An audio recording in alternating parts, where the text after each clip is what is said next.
Hi hello friends, welcome to மௌனி சினியா updates. Aadukalam சீரியலில் என்ன தான் நடக்குது? ஸோ ஒரு பக்கம் வந்து பார்த்திங்கன்னா அபிக்கு காயத்ரியோட என்கேஜ்மெண்ட் ஃபிக்ஸ் பண்ணியிருக்காங்க. அதே டைமில் இன்னொரு பக்கம் நம்ம சத்யா வந்து பார்த்திங்கன்னா தேவியை அந்த இது ராடால் அடிப்பாங்க இல்லையா, ஸோ அந்த பொம்பளை யார் அப்படின்னு சொல்லிட்டு அவங்களுக்கு தெரிஞ்ச ஒரு சில பர்சன்ஸ் மூலிமா வந்து தேட விட்டுருக்காங்க. இந்த பர்சன்ஸ் யாருன்னா ரவுடியோட ஒய்ஃபு. ஸோ அவங்க வந்து ஹெல்ப் பண்ணியிருக்காங்க.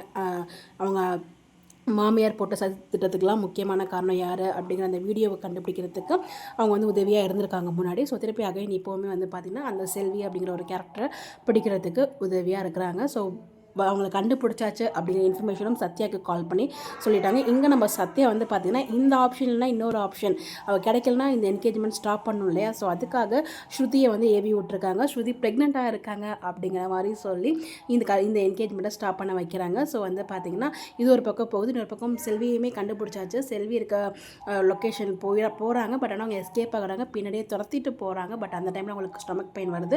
எனக்கு தெரிஞ்ச செல்வியை பிடிச்சிட்டு வந்துடுவாங்க தான் நான் நினைக்கிறேன். வீட்டுக்கு வந்துடுவாங்க, என்கேஜ்மெண்ட் நடக்கிற இடத்துக்கு வந்துடுவாங்க, நான் ஃபீல் பண்ணுறேன் பர்சனலாக. ஸோ அதுக்கப்புறம் இங்கே வந்து பார்த்திங்கன்னா எங்கள் ஸ்ருதி சொல்கிறாங்க நான் ப்ரெக்னெண்ட்டாக இருக்கும்போது அதுக்கு அபி நான் தான் காரணம் அப்படின்னு சொல்லும்போது அங்கே ஒரு பெரிய ஒரு ஃபைட் நடக்குது. அப்போ ஏன் இப்படி மறைச்ச அப்படின்னு சண்டை போடும்போது அபி வந்து நீங்கள் ஒரு உண்மைக்கே இவ்வளோ கோவப்படுறீங்க, நீங்கள் எவ்வளோ உண்மை மறைச்சிருக்கீங்க அப்படின்னு சொல்லிட்டு செமையாக வந்து ஒரு கேள்வியை கேட்குறாரு. உண்மைகள்லாம் இப்போ தான் தெரிய வரும். அர்ஜுன் செம ஷாக்காகிறாரு. வெயிட் பண்ணி பார்க்கலாம் என்ன நடக்க போகுது அப்படின்னு சொல்லிட்டு. ஸோ கிட்டத்தட்ட இன்னும் ஒரு 3 days தான் இருக்குது இல்லையா, 3 days கிடையாது, இன்னும் இன்றைக்கி நாளைக்கு இன்னும் 3 days தான். Thursday, Friday, Saturday, இது 3 நாள் தான் இருக்குது. கிளைமேக்ஸ் நோக்கி போகுது. ஹாஸ்பிட்டல் ஷூட்டிங்கும் இருந்திருக்கு.